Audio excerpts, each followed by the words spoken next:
Blueberry conducts physician-led support groups, helping people live healthier, happier lives, free from metabolic disease. And on our podcast, Blueberry with Dr. Lori Martis, we bring to you nutrition and lifestyle medicine experts and extraordinary guests to empower and inspire you with the knowledge and stories of plant-based lifestyle so that you can be your healthiest self. Welcome to the podcast. I'm Dr. Lori Martis, and today I'm very excited because I'm going to introduce one of my Blueberry colleagues, Dr. Bhaskar. How are you today? I'm doing great, Lori. How are you? Very good. So Dr. Bhaskar is one of the smartest people I know, super amazing, tons of, I don't even know where to go. Your journey, your story, it's more than I can even comprehend at times. So let's dive in, because I really think it's important people understand the talents that you have and all these incredible experiences. But let's start back to, where was Yashoda before she was a doctor type thing. So can you tell us a little bit about your background and then kind of how you ventured into medicine? Yeah. Well, first of all, thank you for having me on your podcast. I've been binge listening to it, and I love all the guests you bring on. So I feel like this is a special honor to be here today. So thank you. Thank you for the opportunity. It's my pleasure. Yeah, so I was born in India, pretty traditional middle-class family, the oldest of three girls, which is a whole story in itself, right? And my father was basically, I would say he's my first coach, my first mentor, my first everything. He actually had polio as a child, and he walked with a limp. It never stopped him. So he started basically as a sales rep in a pharmaceutical company, and worked all his way up to vice president of marketing and sales when he retired 30 years ago. So you can just see how much of, he was a very highly motivated man, let's put it that way. And so I think a lot of that got passed on to me ever since I was a child. And the big thing in our family was nobody in our family had ever gotten into medical school. Like all my cousins and, we had extended family, and nobody ever, like lots of people tried and didn't get in. Wow. So I joke that even before I was conceived, my dad had already decided that I was going to be a doctor. So that was kind of my beginning. So everything was focused on that, the best possible education, whatever support I needed, both emotionally and however it needed to happen. And luckily, I think I also inherited his brain. So I did manage to get to medical school on a full scholarship. So I'm one of the, very few fortunate people who was able to graduate from medical school without any student loans. And we can talk about, you can imagine what a gift that was for me. Right, absolutely. Where did you go to medical school? I went to medical school in a very little known college in Gujarat. It was called the Government Medical College in Surat, which actually happens to be sort of the diamond cutting capital of, well, at least India, if not the whole world. Never went and checked that out. I should have, but you know how medical school is, right? You just your head's buried in your books. So yeah, that's where I went to medical school in Gujarat. So that gets you to, you're done, you have your MD. So, but now what comes after that? This is kind of where that's all interesting, but the very interesting stuff for me. Yeah. So what happened was after I finished my medical school, I actually got into a residency in ophthalmology because I really loved surgery, but I didn't like general surgery, and I thought, eye surgery, because I was a high myopic all my life, and to be able to give the gift of sight to people was very fascinating to me. And I've actually done like 50 or 60 cataract surgeries. So here I was, doing my thing and with my friends and having a typical sort of, residency life. And I didn't know this, but my parents had started looking for a guy for me to get married because, arranged marriage was very common in India those days. Anyway, so my dad actually answered to an ad in a newspaper that was placed by my husband's family, which sounds so quaint and crazy now, but it was all very respectable, right? Brides wanted, grooms wanted, and they lived in the South, and we're talking before the internet days. So I really believe in like divine intervention, because there was no way my husband could have, we could have met. He actually was in Denver, Colorado at that time. He had moved to this country 8 years prior as a postdoc fellow, he had a PhD. Anyway, long story short, we sort of met. I mean, we talked on the phone, I think, a couple times. He flew over. We met for like an hour, seriously. And I was like, sure, I'll marry him. He's really nice. Which is so crazy when I think about it now. You know, it was like taking a really big chance, but it turned out okay because we've been married 34 years. I mean, we've certainly had our ups and downs, but we've stayed together. Congratulations. Thank you. Yeah. Well, so then that changed everything because you know, he said, even if you like finish a residency, it's not going to be valid in the US. You still have to come back and do a residency. And it's going to be hard to do ophthalmology just because it's, you know, extremely competitive as a foreign medical graduate. So I quit doing that. And then I had to wait 2 years to get my green card. And it was really, really hard on us. We were literally writing letters and cards to each other every single day, but it would come like a little packet, right? Like you get like 7 letters or 7 cards. And I was working in a little hospital there. They call them a medical officer, or I can't remember what the term is. But anyway, so my mom would hide the letters because the post would come in the afternoon. And then she would like literally like ration it out one a day because she knew that I wouldn't get another set till like the next week. So yeah, so we struggled a bit with that separation. And then, you know, once I got my green card, I moved here to Denver, Colorado, and he was teaching and had research at UCHSC there at that time. And the plan was I was going to sit down and study and take the boards and do my residency and then maybe start having a family. Well, Lori, we tend to be hyper fertile in India. Let's just say my son decided he wasn't going to wait for all of that. So I kind of found myself pregnant in a new country. You know, still undergoing cultural shock, and it was crazy times. Let me just put it that way. But we decided to go ahead, and I'm so glad my son just, you know, he turned 30 this February, and he is the light of my life, just like my other son is. But anyway, he was born at the University Hospital in Denver. Do you want me to still keep going? Because there's keep more. going. There's more. No, I know. Yeah, no, I love that. And then, yes, keep going because it's real interesting. Yeah. Yeah, so you know, and as it happens in research, right? Like you have to keep getting grants and publishing papers. And my husband was actually doing research in the central nervous system control of blood pressure. I mean, that was the first time I heard about like BNP and ANP and all these things that we later started using in clinical medicine. But it got to the point where he needed a change. And so he started looking for jobs, and we ended up, of all the places in the world, in Kuwait. Which sounds so crazy, but you know, so it was an excellent job. He was faculty there. He got his lab and had all this research assistants and all of this. So we took our 4-month-old, you know, kissed goodbye. We didn't think we were coming back to the US, to be honest with you. We even like got rid of our credit cards, cashed out his IRA. We really didn't think we were coming back. Anyway, so we moved to Kuwait, and he was very happy in his job, and I decided I needed to have at least a second child. So we had my second son, Oliver, was born in Kuwait, which I won't even tell you. That story is for another time. It was very interesting being pregnant and looking for the right place to birth your child in a country like that.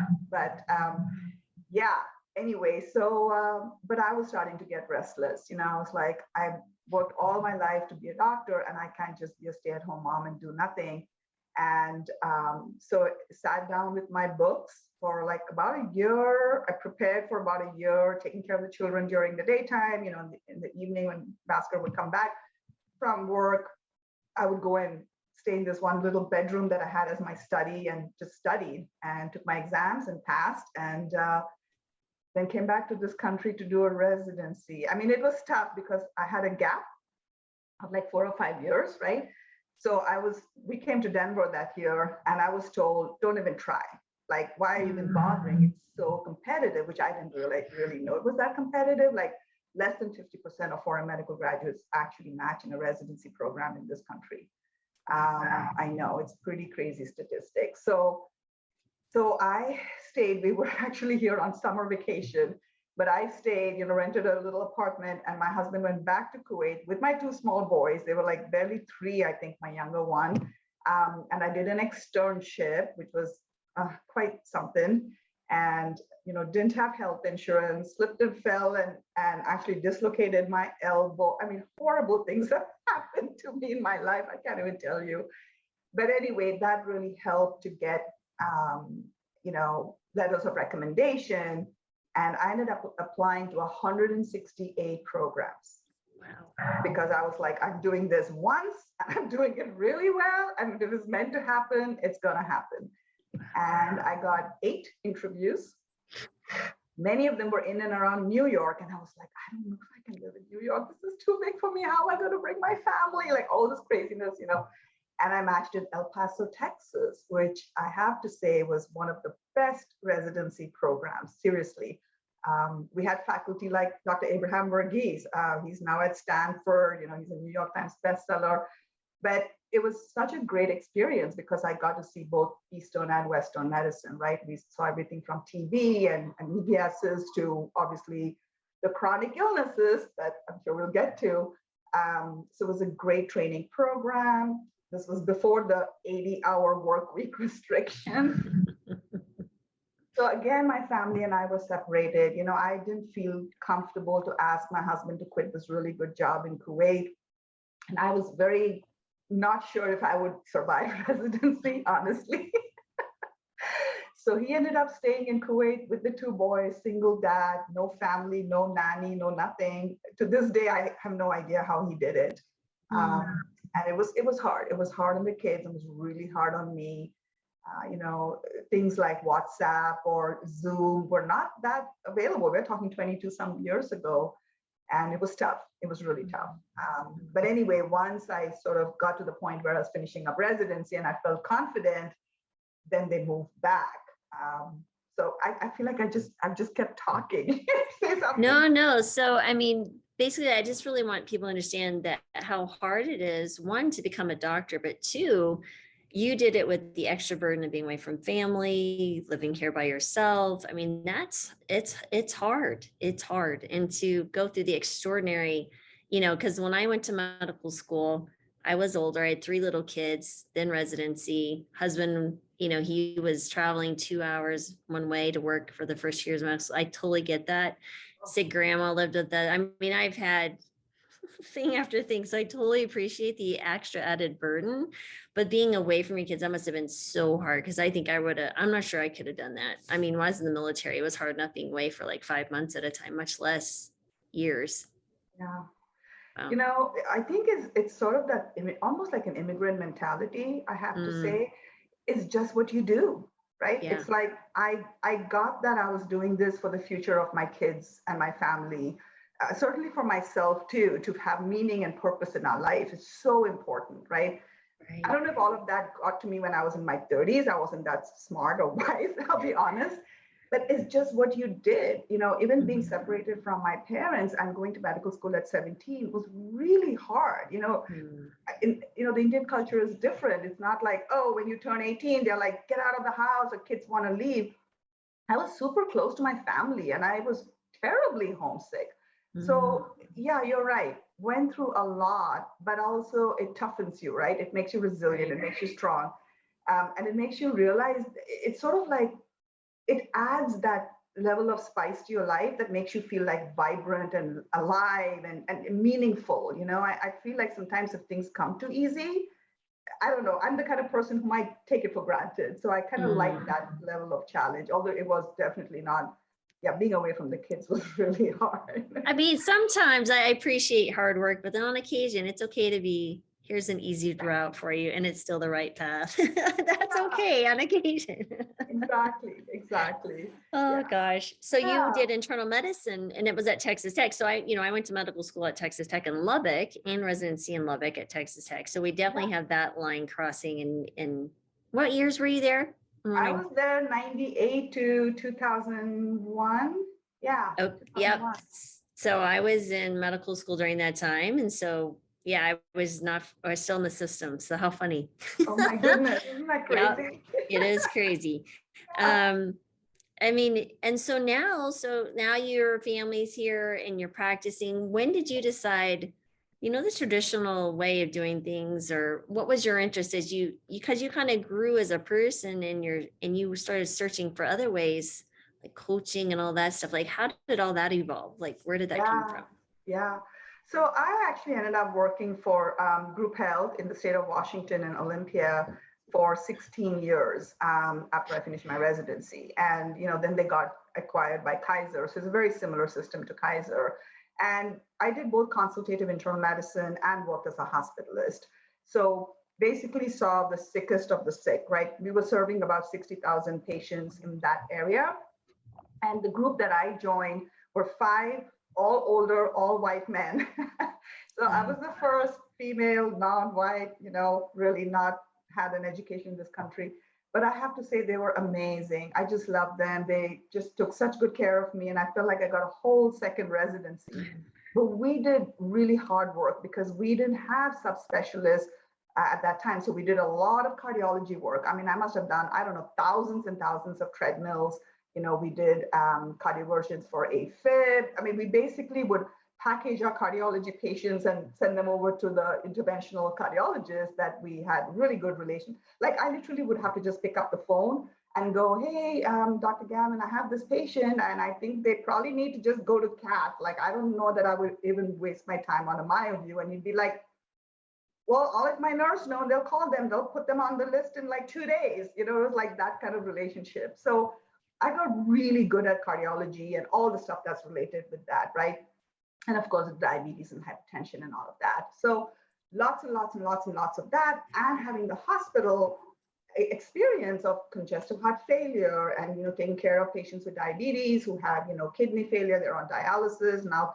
They have gangrene and they've just had an amputation and like all that stuff that happens with I was seeing like the crap that happens, right? When chronic illnesses are not well managed or just even getting out of control in spite of being well managed. That's what I saw. And so I had a very skewed view of health and wellness in general. And I was starting to feel like there's got to be something more, like your instincts start telling you like, here are these patients, I have them on a beta blocker and an aspirin and a statin, like they're doing all the things that they're supposed to do. And yet I kept seeing them back in the hospital over and over again.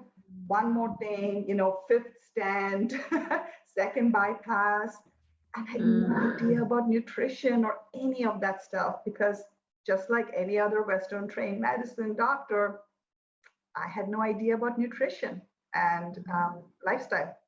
So in about 2016, I think I was starting to really burn out. There were many other reasons too, but I think some of it was professional dissatisfaction. Like I cannot write for one more statin and one more beta blocker, So I was looking for answers. And anyway, 2017 is when as fate would have it, I found out about the American College of Lifestyle Medicine. Never heard about it. I had never even heard the term whole food plant-based before that, which sounds so crazy when I say it now. So I went to like 2 conferences that year. I think I've gone like 5 or 6 plant-based conferences, read the China study, followed, Neil Bernard, Greger, like all the big names. And I was like, wow, this is crazy. I do want to kind of go back a little. Is my dad passed away of a massive stroke. So now it's been about 20 years and so much hypertension and diabetes in my family. He'd had 2 strokes and he kind of didn't really take care of his health.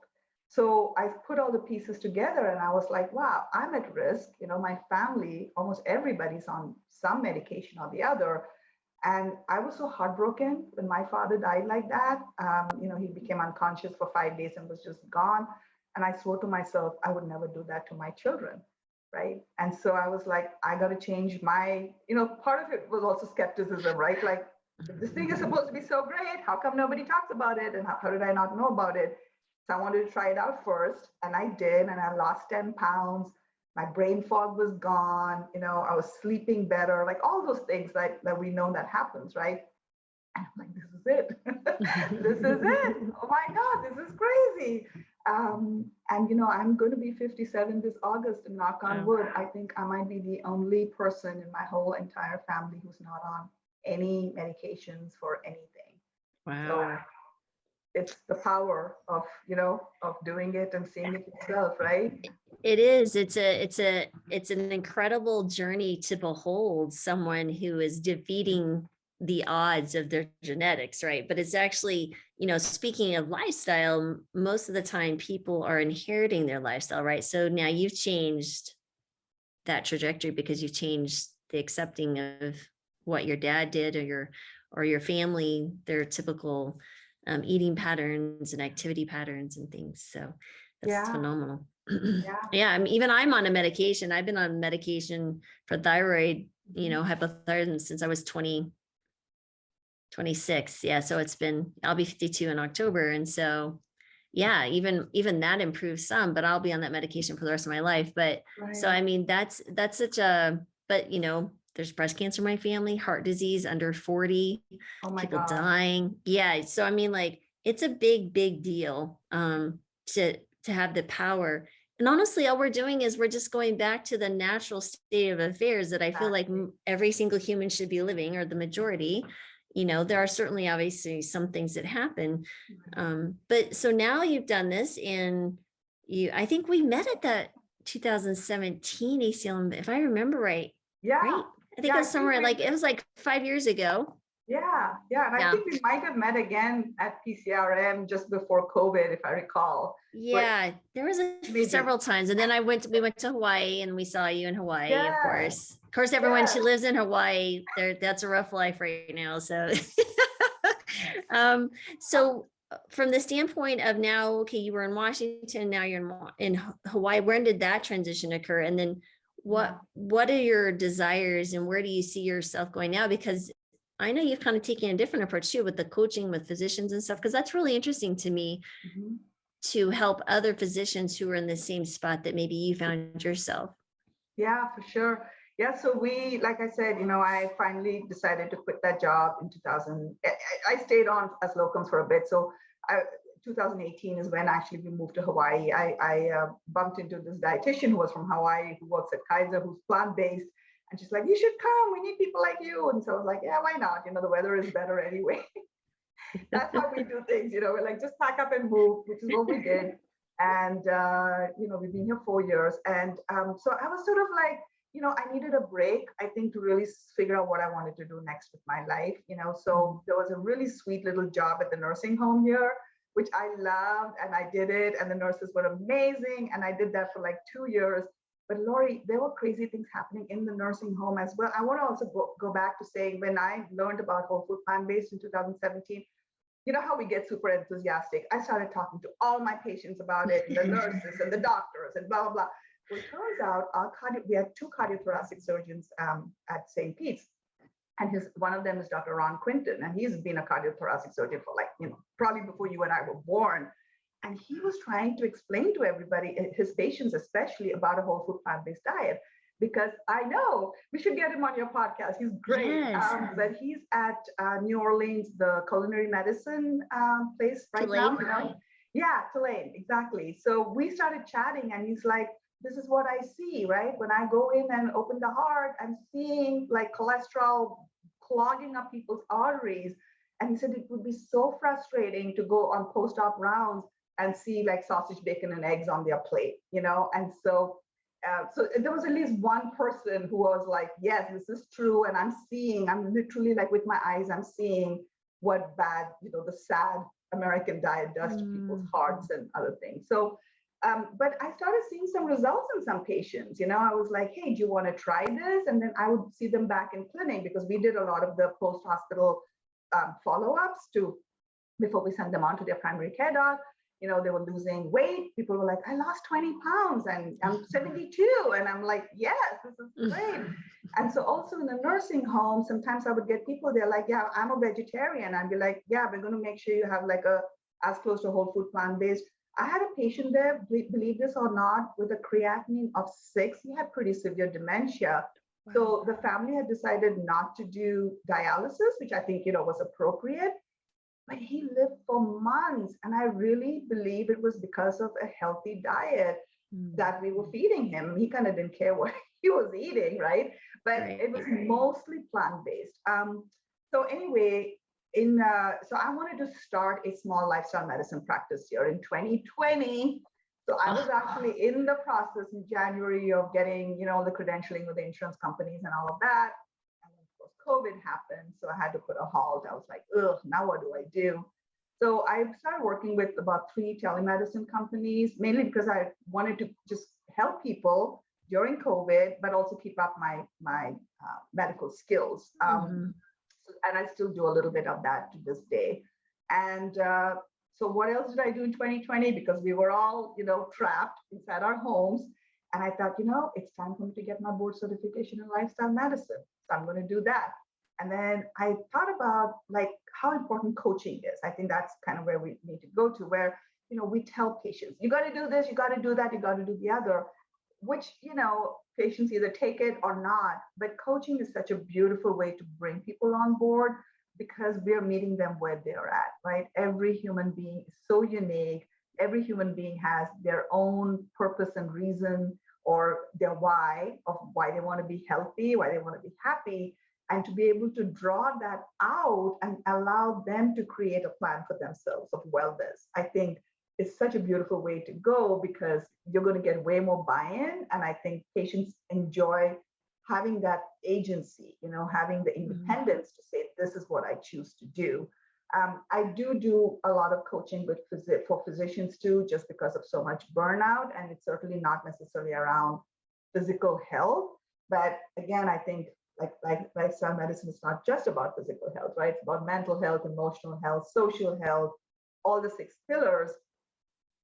And like a crazy person, I decided to do one more training, which is to become a certified money coach, because I see how much finances are a source of stress.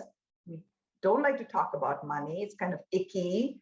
And it was a special passion of mine. So I did a 16-week course doing that as well. So I do a variety of things, and I bring to the table what the person in front of me needs, so I think that's about it for now, at least. Well, and now you joined the Blueberry team and want to be one of our docs. You're kind of our lead physician in the sense of helping bring on others and then taking care of circles and teaching and all that good stuff. So I'm super excited about working with you too, and especially as we grow and expand. But where do you feel like physicians should be focusing on this coaching aspect with patients? Like, I'd like to kind of get into where you would see as helpful, from the previous, maybe how you were taught or learned in residency, how to approach patients, interact, versus now with your coaching. What would be that advice for someone in that situation? Oh, such a great question. Human psychology is really fascinating and interesting, right? I still remember when Avi was 2 years old and I would tell him something to do something, and his first response was always no, right? You remember they go through that no phase when they're 2. Well, it persists throughout our life. We don't like being told what to do, even when we know it's good for us, right? It's just the way we humans are. And so that's kind of where I started thinking, what is it about our interactions with patients? We hear all these things about, patients are non-compliant and they're challenging, and less than 50% of them even fill the prescriptions that we give them, let alone take it, and blah, blah, blah. And I was thinking, most people, I would say, want to be healthy and happy, right? Like really people want to do that. And mentally they understand that these medications or lifestyle changes are required in order for them to have that level of health. And yet they don't do it, right? So I got truly fascinated about that. And I think one of the principles in coaching which we use is motivational interviewing. And that's a big part of bringing around behavioral change. They've actually done great studies to show that the best level of compliance that you can get with your patients, or maybe even your kids, is by those principles of self-efficacy. We want to be independent. We want to be in charge of our own life and our destiny and our health. And everybody's different, so I think coming to them as an approach of not as the expert in the room, right? Like, I'm the doctor, I'm telling you what to do, rather saying you're the expert of your body. Like, you have a lived experience. of all the things of your experiences in this life that you bring to the table. What I bring to the table is my book knowledge, right? And the experience I've had dealing with thousands and thousands of patients. I bring that. So it's more of a partnership and saying, what would work for you? Let's talk about that. And sometimes it just might be, you know what, doc, I want to just start drinking more water, 6 glasses or 8 glasses of water a day. I'm like, fine, let's start with that then, right? Like literally meeting them where they are rather than like hammering at them, like do this, do that. And it's such a respectful approach, it's like, it's honoring who they are, right? And it's saying, I get it. This is not easy sometimes, but I'm here to help you, to partner you. I'm going to be with you for as long as you need me to be with you. And you know what? To some extent, it takes down the burden from us, right? As physicians, somehow I think we feel like if our patients don't succeed, we failed. And it's like, no, it's truly a partnership, and we can support them and help them and encourage them and cheerlead them. But at the end of the day, they have to carry that burden. They have to do the work. We can't do all the work for them. Yeah, I think there's some really important points there. Is one, they have to do the work. We're here to help them understand what work needs to be done and maybe how, help them figure that out, with what tools they have, and then think about, how to incorporate those and make themselves healthier. But, it's interesting in medicine now, physicians are being held even higher standard. Like your patients had to have this under control and these metrics met, or you're not going to be reimbursed appropriately for whatever.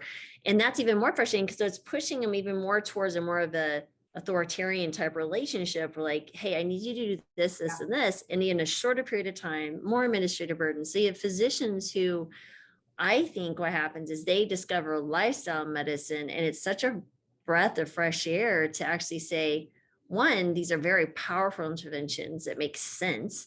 Two, I am not sitting here writing more prescriptions and trying to get a patient to deal with something that's not going to honestly, in the end, do a whole lot for them. Certainly some medications are very beneficial, but we just kind of keep them living, not really thriving type of a situation.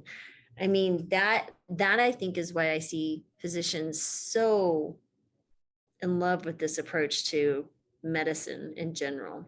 Yeah. But I also want to talk about the money, because you're exactly right. Isn't it like money is one of the top reasons of divorce in the United States? Yes. I think.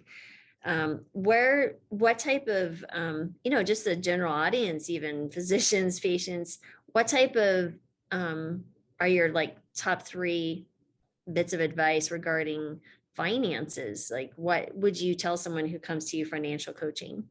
Yeah. Well, so I think, at the end of the day, it's math, right? It really is as simple as math. And yet we attach there's so much emotion and drama attached to money, because it's interesting how we develop behaviors and thoughts and ideas about money is very similar to food, actually, when you think about it, right? That was the interesting connection for me, is what are the messages we get as children? And not necessarily what our parents are saying, but how they're behaving around money. So I've coached, I don't know, a lot of people around this. And it's like, mom was a spender, dad was a saver, and there was always this friction or tension at home. Sometimes they're fighting in the bedroom, and you think, and children tend to take things personal. They think it's their fault, right? So we actually can get traumatized by not having clarity around having a healthy relationship with money. I tell people it's a tool, right? Just like everything else, and how we use it. A knife can be used to cut a vegetable and be healthy, or it can be used to stab somebody, and money is the same way. So top 3, I would say, it's interesting because culturally we were taught in Asia, a lot of Asian countries, we save. There's no social security. It was hard to even get loans at that time. So it's like, don't spend more than what you make as much as possible. And it's hard to say that in these days of inflation and minimum wage, right? But as much as possible, living within your means. If you're a couple, or if you're planning to become a couple, talk about money. I think that is so important. I think it should be part of like pre-getting married, counseling, pre-marriage counseling, to get on the same page, because you're going to be a partner again here together. How do we do this together? And it's not like you versus me. I think that's important. And three, teach your children, just some basic, simple financial concepts. Like I remember the piggy bank that we got when we were kids, and we would put all the coins in, and you had to like break it. It was made out of mud, it wasn't plastic. And so we wouldn't break it for a long time. It taught us saving, right? So just simple things like that is what I want to say to get started. Yeah. No, those are three very important things. And the understanding the budget and the need for the budget to live within your means. Don't be afraid to budget. Yes, for sure. Yeah, absolutely. Yeah. It is, and it is hard with, and we've made it so much easier. For example, student loans. So kids walk into college, leave college with these massive amount of debt, and then they can't find a job to actually help pay it down very quickly. I mean, it's just so interesting how we've set ourselves up for failure in this country in multiple levels, finances, health-wise. So who needs a terrorist? We're very good at terrorizing ourselves, right? So, we do have to talk about a little bit about like how finances also affect health in the sense of pricing of food, right? Like it's easier, right? I mean, the environment is a big part of food habits. And it's easier to drive through McDonald's and buy 99-cent cheeseburgers versus paying $6 and getting a small box of salad. And that's another whole other arena that I'm sure we can talk about later sometime, but of how our food is priced in this country to actually encourage unhealthy habits, and we're paying a price somewhere else. I mean, close to 20% of our GDP is what we're spending on healthcare, close to $4 trillion. And our outcomes are not anywhere even in the top 5 or 10 worldwide. So this is an epidemic, a pandemic, whatever you want to call it. And how do we address that as well? And, there's also this concept of eating plant-based being expensive, which you and I know it's not, like at least a lot of like the basics, like your whole grains and your beans and legumes are dirt cheap. You can buy them in bulk, and then supplement with your fruits and vegetables. So I think there's an economic component to lifestyle practices that we don't address as physicians. I don't ever remember asking my patients, hey, like, how are you doing financially, right? It's just not something we talk about. It's very taboo, but I think it's important to bring into the conversation. Well, if anything, that knowing that eating in a healthier manner, eating a whole plant is not going to add more burden, is actually going to decrease the burden. Exactly. One, they'll be able to go to work more often, less doctor's visits, less medications. They'll feel better, more less absenteeism. They're more present, mindful of the work that they're doing when they are at their job. And then overall, the budget alone decreases. I know when we switched 10 years ago to a whole food plant-based diet, my bill went down $400 a month. And it wasn't that I was buying even a lot of processed food. That was just cutting out the meat, dairy, and eggs. I mean, that's substantial. Yeah. And I didn't go buy a lot of dried beans. I mean, I bought grains and stuff, but I was like, I'm using canned beans because it just takes a lot of time. And I was, physician with kids and at home. But, that's really, really critical, is to understand, the financial side of things is going to, you're going to pay for it now or pay for it later.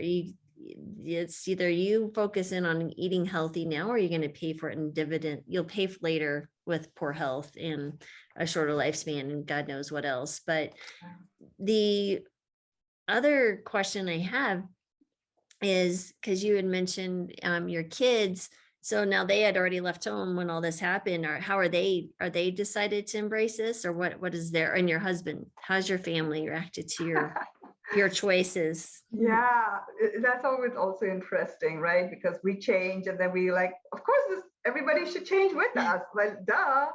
Right. It took some time. I will say my older son is still fairly resistant. They mostly eat whole food plant-based, I'll be honest, but I'm also seeing how it can be a challenge for the young people, right? Like there can be a desire to do it, but again, they are surrounded by a certain environment, and how can they navigate what they want to do in that environment. So my younger one is actually a lot better because he's all about the environment and loves animals. And I think he, right now he's in Mexico in some tiny little town volunteering to build a school. And I honestly don't know how well he can maintain or follow a whole food plant-based diet there because he's with a group of people and he doesn't have much control over what's put on the table, even though he says, hey, I'm vegetarian. So they do try to accommodate. And of course, there's lots of rice and beans down in Mexico. Mm-hmm. So my husband pretty much, I would say 99% is on board. We live in Hawaii. So sometimes he's like, I want to eat a piece of fish. I'm like, you do whatever, but I'm not doing it. Like I love being whole food plant-based pretty much exclusively. So, and I think that can be a challenge for a lot of our patients where they're like, but my family doesn't want to come on board. And now I have to, cook for 3 different types of. And so those are the things I think where coaching can help, and having that group like we're going to do at Blueberry is actually having community to share that. We did vegan potlucks here before COVID.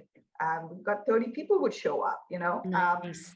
So I think sometimes maybe our immediate family might not still completely be on board. I wish they were, but they are adults, Right. No, I totally understand. No, I get it. And let's talk about the Blueberry. So Blueberry is literally, it's physician led, right? Group medical visits. So we're going beyond the group visits that most people would think about with coaching or with a registered dietitian. This is really physician and a PA team who are going to take, 10 people. We're accepting insurance. We're starting in Florida, and then we'll move on to Texas and hopefully be in all 50 states very soon. But the whole idea here is that we're building in that community aspect, which is missing when someone's trying to do it individually. We're trying to be hyper local as possible. Right now it's on the state level, but as we get more patients, maybe we'll be able to say, here's Tampa, Florida, or Miami, or Boca Raton, or Podunkville in Texas, wherever that may be.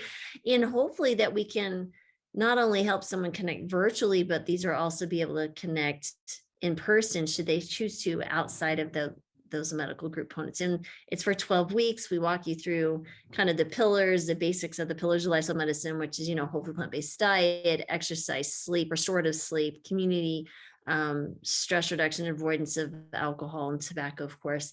But there's other parts like that. Coaching, maybe there'll be a part of financing. We're going to have recipes. There's going to be a chat function. We're building the app side of it because that's where the founder, Murdy and Cassius, those 2 founders, their background is tech. And so then we bring in the medical expertise.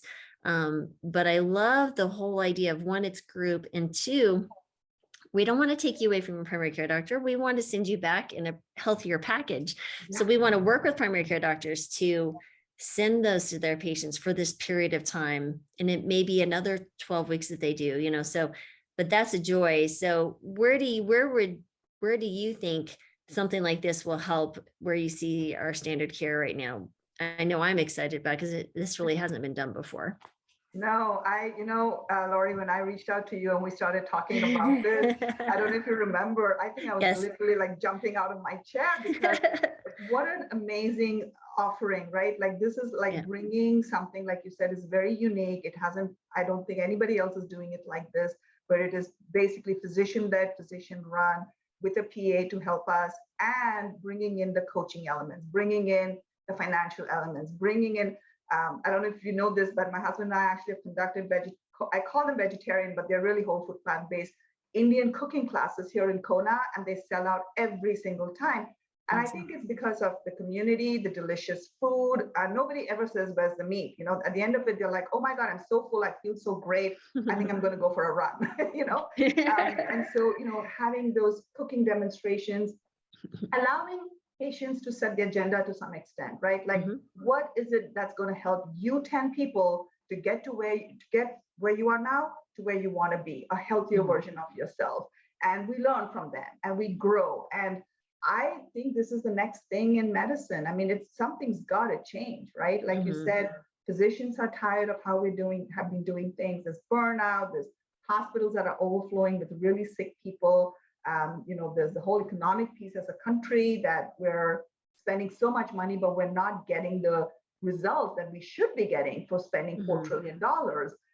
So I am super excited. I agree with everything you've said. I think it's fantastic. It's going to be amazing. Yeah, and the beautiful thing too is that we're taking these really amazing physicians and PAs and we're putting them in front of 10 people. So we're 10xing their time, right? So one, we'll be able to pay them well so they can do this full time, but also it's not just like one-on-one. So instead of an hour with one patient, I can do 10 patients and then they meet and support each other. So it's a really exciting opportunity for physicians, for the patients to step outside of the normal, one-on-one, but actually spend a lot of time together and hear other people's solutions and maybe resonate and like, that's a good idea.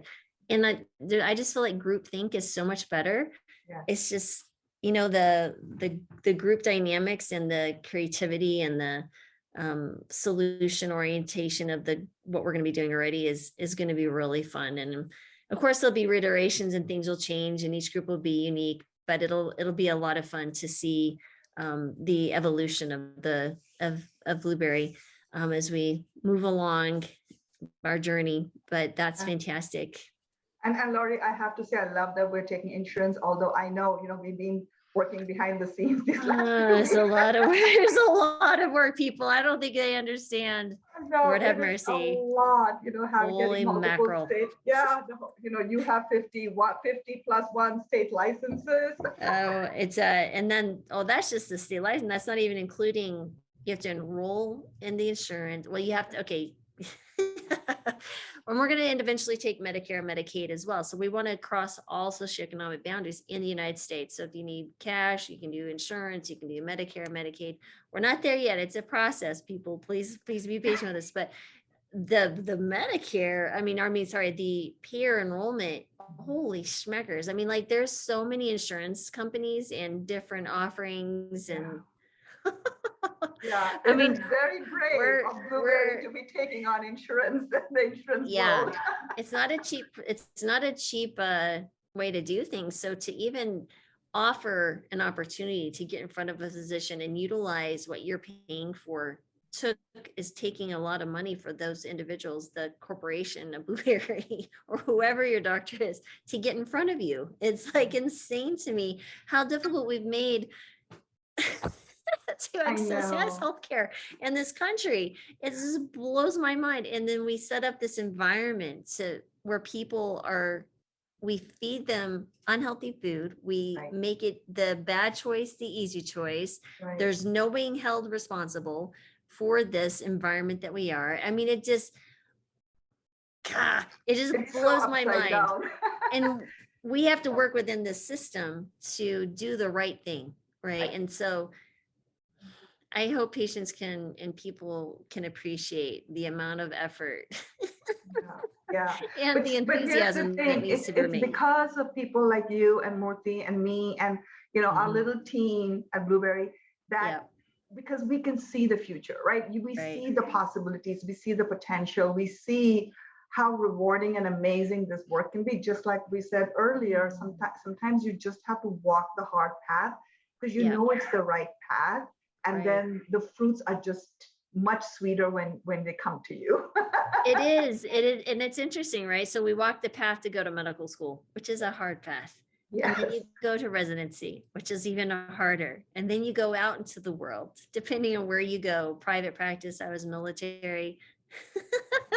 And then you decide, oh no, let's make it even harder. Let's bring in lifestyle medicine and try to work within a system that defines sick care as the status quo and healthcare doesn't exist.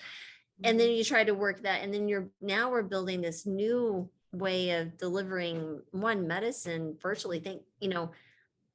COVID had its silver linings for people like myself and you who can use this virtual method to share a message. And plant-based health, I feel, was just a stepping stone for me. It was like, I had to figure that out to build. There's so many things, 2020 looking back where the universe aligned to make this happen.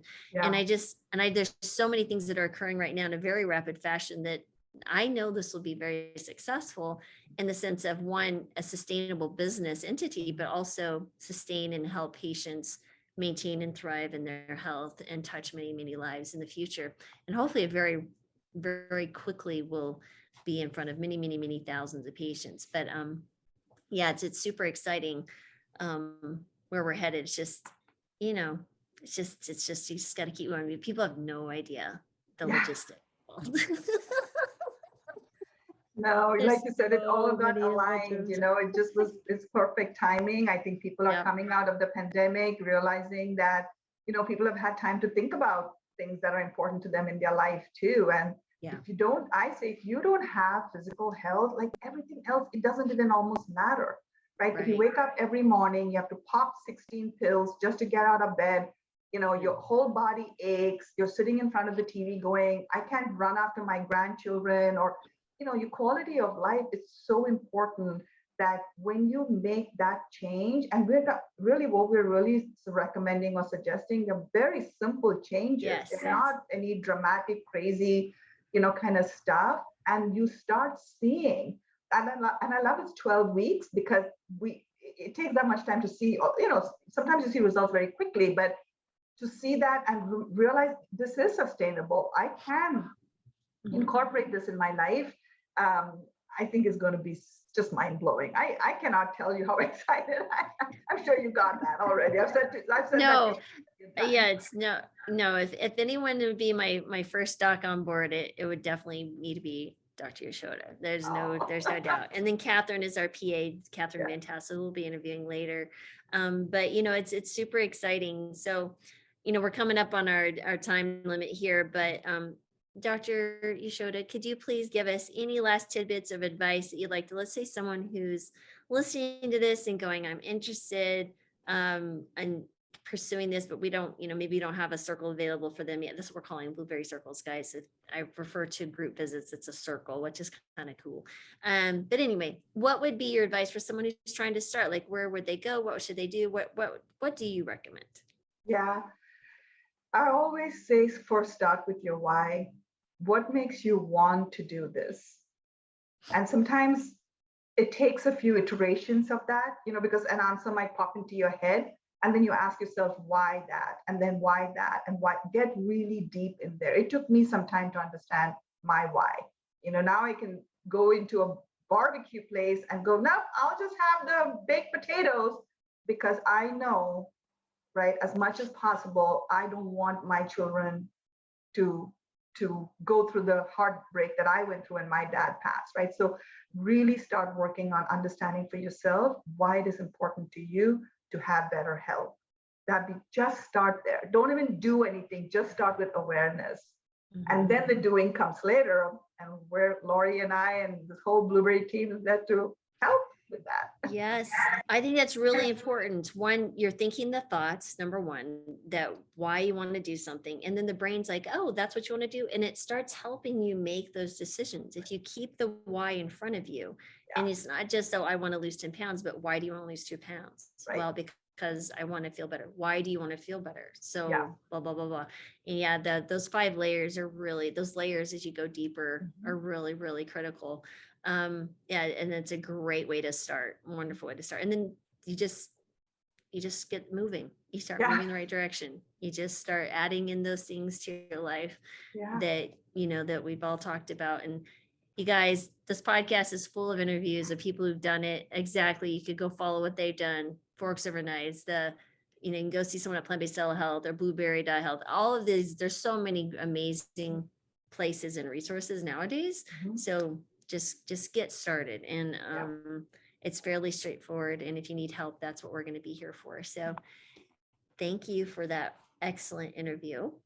Thank you, Dr. Marbus. I'm so excited to be partnering with you. Yes, now I just have to go hang out in Hawaii. Oh yeah, so it's 88 degrees on Thursday. Friday is supposed to be 43 with snow. I'm like, God. I'm like, all right. Degrees this morning when we went for a walk, just saying. 64 in my car as we drove down. Oh my goodness. I'm so done. I'm done. It's summer, people. Someday there's going to be a Hawaii retreat, right? There's going to be a blueberry Hawaii retreat. There we go. Yeah, we're going to do that. Yeah. Excellent. Conferences are next. But that's right. Thank you so much. And you guys, I'm really excited we'll keep you abreast of changes, and I'm sure you will be back on this podcast, and we'll bring on Catherine, and we'll keep giving updates and where we're headed and exciting news. And If anyone has any questions, please feel free to reach out to us. But thanks again for your time. Thank you, Lori. Thank you so much for having me on. Thanks for watching, and I hope you enjoyed that video. Before you go though, please hit the subscribe button and the alert button so you'll be notified whenever we release any new videos. We upload a new episode of Blueberry with Dr. Lori Marbas on Friday. Now, if you'd rather listen to the podcast, you can find us on all the major platforms, such as iTunes, Google Play, SoundCloud, and even Spotify. If you're looking for amazing resources to help you start a plant-based diet, sustain a plant-based diet, exercise, recipes, or anything wellness, we got you covered there too. Because at Blueberry, we actually provide physician-led support groups to help people live happier, healthier lives and free from metabolic disease. Don't forget to check out our website at blueberry.health, and thanks again for watching.